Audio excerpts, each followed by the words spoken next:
what can we learn from hospital patients? I know this might sound like a little bit of a weird question, and you wonder, like, I can't really learn that much from hospital patients, but actually you do. If there's one thing that I love about life, is that at any point in time, you could be learning a beautiful, impactful, valuable, and life-changing lesson from anyone. And so if you realize and have this mindset shift, you can realize that every single person you talk to could literally teach you something, teach you a beautiful lesson that could impact your life in ways that you don't even know yet. And so this is why it's important for me to invest time and energy in connections with acquaintances, with strangers, with friends, with relationships, because you can learn so much through them. And I've really noticed this a lot more by becoming a medical student and realizing that being a medical student is a beautiful career path to be into, but also one of the most beautiful privileges that I think I could get in my life is that you have access to people. People trust you, people talk to you, people open up to you. And through that, if you are willing to listen, you realize that there is like a depth of wisdom that is shared through their words, intertwined in their words, that if you just take a bit of time to decipher them, you can realize, like, wow, there's just so much gold in this. And I wanted to relay to you a bit of that gold today. So if that sounds good to you, please stick around, please sit down, have a cup of tea, and enjoy it. Enjoy this time where you'll be diving into this universe a little bit of what patients, hospital patients, can teach us and bring to us and help us elevate our lives. So the first thing that I want to talk to you guys about today, that hospital patients really do teach you so well if you just listen to it, is take your health seriously. Really, truly, let that sink in. Take your health seriously. You have only one body. You really, at the end of the day, you have one body, you have one heart, you have one pair of lungs, you have one liver, you have one brain, you have one pair of eyes. You have one of everything. This is not some sort of fast fashion situation where you can be like, my clothes is like, my top is broken, I'll just buy a new one. You can't do that with a body. You can't buy yourself a new body. You can't buy yourself a new pair of lungs. Everything that you have is one. If it starts to fail, you're gonna have to figure out how to either help it heal, or you're going to have to live with a failing organ. And that's not a good way. That's not a fun way to live life. And if you're somebody that listens to this and that you have aspirations, you have goals, you're ambitious, you have dreams, you have things you want to get done in life, you will not be able to get there sustainably, long-term wise, if you don't first start to take care of your health. If your health is not one of your first top priorities, your dreams is almost like there's no point in having them.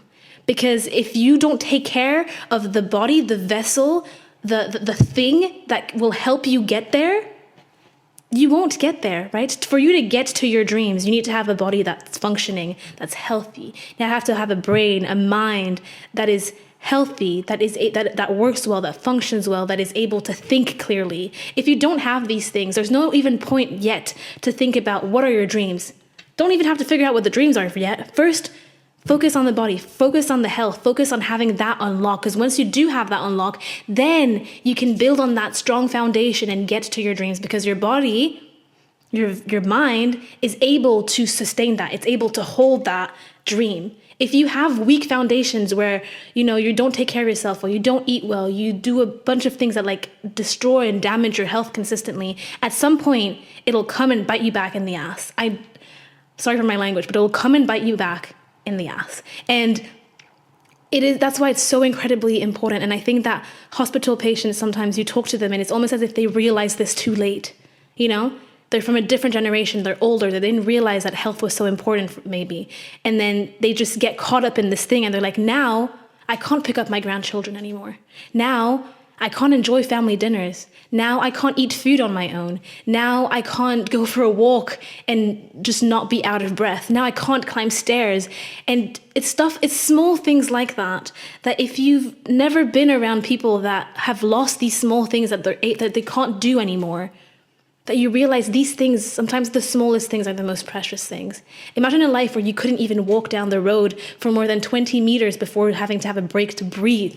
Some people's lives are like this because they didn't necessarily prioritize their health. They thought they were smoking and thought it was fine and it was okay. And then they just get COPD, a different disease that damages their lungs where they can't breathe anymore. Don't take your health for granted. You have only one body. And so your health, and this is something I'm so passionate about, your health is your wealth, and take care of it, right? If you've bought a pair of new sneakers and you're like, they cost 200 pounds or something, and you're like, oh my God, they cost so much. And like, you've spent so much time washing them and nobody can touch them and walk all over them. And you're so protective of that. Or you bought a new piece of tech, let's say, I don't know, a boombox or something, and you're super, super happy about it and you're taking care of it like it's your baby.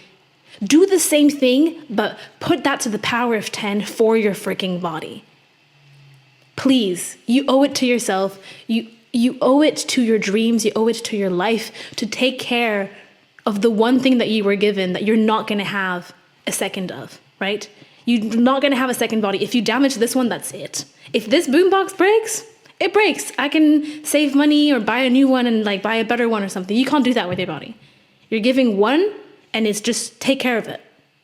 And, people that are listening to this, I want to be parents that have it on lock as to how to take care of your own body first before you bring a child in the world that you'll have to take care of. Know how to take care of your body. Know that you're able to be healthy and stable and strong and have strong foundations. And then it'll be a lot more, I'm obviously not a mother, okay? So I'm talking from what I'm assuming. It'll be so much easier to then transmit that to your kids. Your kids will learn things through seeing you guys do it, not through what you say, through what it is that you do. And so adopt these helpful, healthy habits now and sooner rather than later. So that's the first thing that hospital patients tell me. And the reason why I'm so passionate about it is because you see the pain in their eyes when you talk to them. You see maybe the ounce of regret, the what if I had done this differently? You see how much their life has changed, but almost this radical acceptance, like, you know what, this is life now. But if you're not in this position yet, you get to change this around. You get to choose prevention over treatment. You get to choose to take control of your health. And I think that's another thing that patients teach you, is that take ownership of your health. And these days, there's so many things available online. There's so many things that you can have access to, that you can read. And obviously, don't do Google like Dr. Google, but there's so many things that you can learn about. So many podcasts that teach you about health and teach you about glucose and diabetes and how to be healthy and how to work out. There's so many things out there. Take advantage of it. Take advantage of it, because they will teach you things. They will help you take control and ownership of your life. As a medical student and as a doctor to be, my role as a doctor is not to convince you that your health is important. I will try my best. I will do my best to help you get there and to help you see how important your health is. But at the end of the day, my role, my job as a doctor to be, will not be to be in the driver's seat of your health. I will view my job as me being a co-pilot. You're on the wheel, you're behind, learning how to use the gas, the pedal, the clutch and everything. And I'm here as the instructor next to you, helping you when things go wrong, helping you, teaching you how to, make the car run smoothly. That'll be my role. And I love that role. And I'm grateful that it will be my role one day. But my role will not to be the one that will help you, that will drive the thing. I'll be your co-pilot. I'll be there to support and assist you. And I think that's the thing sometimes is I find it so sad when you go in hospital and you can see patients that don't take ownership of their health. They're just like, oh, you do it. You take care of it. You're the doctor, And I can understand that for older generations. But when it comes to younger generations where we have access to so many things on the internet, so many things that we can learn, so many people are debunking really difficult concepts in really, really easy terms, I feel like there's no excuse. I feel like there's no excuse to know that and to want to do better and to then explore that with your doctor. You need to take ownership of your own health. Doctors have hundreds of patients that they see. They cannot take ownership of every single patient's life, every single patient's health. We're here to support you and assist you, not to take ownership of that. Because remember, every single doctor is also a human being themselves that has to take care of their own health, that also has to take ownership of their own health. And so please, take ownership of your health when you can. Dive deep into it, learn about it, and you'll see how much your life starts to transform when you start to take care of the most precious thing that you have, which is your body, your mind.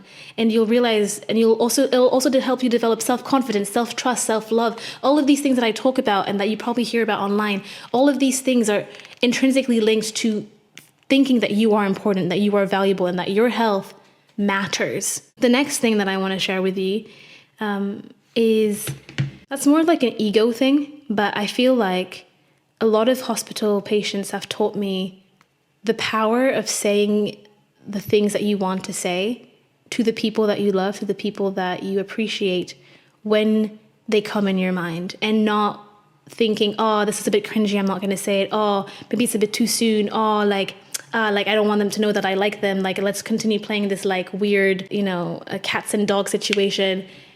One thing that I've realized from hospital patients is that you never know what could happen in life. You never know. You could be the healthiest person, as I said, taking your health seriously, taking ownership of it, really, taking care of yourself, and then a cancer diagnosis could hit you in the face. You never know what life has around you, what life has around the corner for you. And so I think that one of the incredible lessons that hospital patients have taught me is to take life as it comes to you and tell people that they matter to you if they do matter to you. Don't wait. Don't wait to tell someone until you're ill and really, really in a low place to be like, no, you really matter to me. Obviously, you can still tell them that then, but tell people that you care about them. Tell people that you love them. Tell people when they've hurt you. Don't keep something on your heart and say, oh, I'll talk about this another time. It doesn't matter now. No. Talk about things when they come up for you, because you never know if one day you just won't be able to. And nobody wants to be in a situation where you're like, oh, I should have said that. I should have said that more. I should have said that more. And now I regret that. Don't be that person, right? Just don't be. Don't be that person. And you can choose not to be. You can choose to go through the slight discomfort of telling someone, hey, I love you. Hey, you look really pretty today. Hey, I really appreciated our conversation yesterday. Oh, just being around you makes me feel so good. I'm so glad and grateful that I have a friend like you that I can talk to and share my thoughts with and feel safe with. Say these things to people, because you do not know what life has around the corner. I've seen patients and couples that were separated because they both fell ill at the same time, and they were crying because they missed each other so much and they couldn't tell each other these things, and they've realized the importance of each other, and they realized the importance of each one of them in their lives only once they were apart. And I know that sometimes distance makes the heart grow fonder and all of these things, but when you feel things, just say them to people. Don't wait for a drastic life event to separate you and prevent you from actively saying these things, to realize, oh, I should have said that more. Just don't do that. And obviously, life is complex. I know.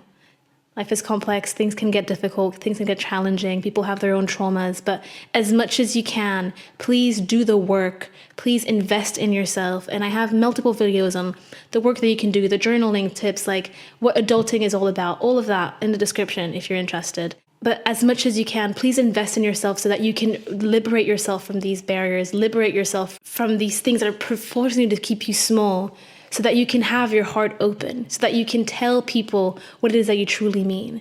If you know, I love them, don't just say, I appreciate you. Say, no, I love you. If you like someone very much, don't just say, yeah, I'm having a good time with you. Say what it is that you mean, because it'll allow the other person on the other side to also tell you what it is that they mean. And then relationships get deeper, more beautiful, more authentic, more clear, if two people are both opening up their hearts and speaking from one heart to another heart. And I think sometimes, obviously, like I said, life is complex and you have to learn these things for yourself. But that is something that I've seen a lot in hospital, where you don't realize things until something hits you in the face and you're like, shit, I should have known better. I should have said this. I should have said that. I should have treated my mom better. I should have told my mom I loved her more. I should have just...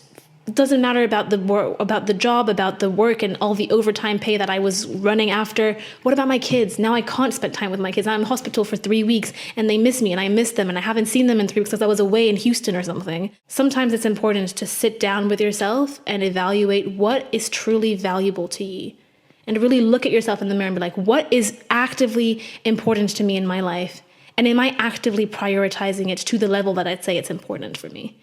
Because if for you connection, love, spending time with family is important to you, then A, please prioritize your health, because if your health's not there, you're not going to be able to do any of these things and truly, really enjoy them. But B, if this is something that is important to you, please make it known to people. Tell people, I love spending time with you. I love you. No, it's okay, I've said that already, but I think that's something that I find very sad and very heartbreaking in a lot of patients' stories, when you just speak to them and you can just see they're like, I should have done more of that. I should have told my father I loved him more. And I didn't do that. I don't know why I didn't, but I should have. I should have. And, you know, sometimes it's beautiful to learn lessons from what people haven't done and see that, you know, if multiple people tell you the same thing, maybe there's some truth there. Maybe there's something to grasp and hold on to and be like, right, I'm gonna take this on board with me. So I think up until now, these are the things that I have to share with you. I don't want this video to be too long. And I just want it to be as impactful as possible. So I've kept it to 2 different things. Your health is your wealth. Health is important. Take care of your health, but also remember that life is short. You never know what's going to happen to you. And don't let your ego drive the show. Let your heart drive the show. So yeah, I hope you enjoyed this video. It was a little bit different than usual. These days, I wouldn't say I'm struggling to find video topics, but it's a little bit harder to find stuff that I think will really work, that will really resonate with you guys. But I'm trying. I'm showing up every single Sunday still. Hopefully putting good, beautiful content out for you guys. And yeah, I really appreciate whoever's listening to this. If you're listening on the podcast, please subscribe to the podcast, leave a review, rate it. And if you're not listening to it on the podcast and watching it on YouTube and watching all of my crazy expressions and my hand movements, thank you. I really appreciate you guys so much. I hope that I can help you. Please subscribe, like the video, share the video with other people that could benefit from it as well. And please, as I said, I'm trying my hardest to build a community here. So if you have any friend out there that you know would benefit from this, that you know needs the extra motivation to take their freaking health seriously, send them this video through. You can even send them timestamps, be like, this to this is the part that's useful for you. And then we can build a community. So yeah, I really, really appreciate you guys. I hope that you're having a beautiful day, wherever it is that you are. And without further ado, I'm going to go. And if you were not having a good day today, I really hope that you find a way to make this day slightly better than it did start. So yeah, also, I know this is Bridgerton season. If you've watched Bridgerton, let me know your thoughts down below. So yeah, bye. I'm gonna go. I hope you have a great day and I love you guys. Bye guys.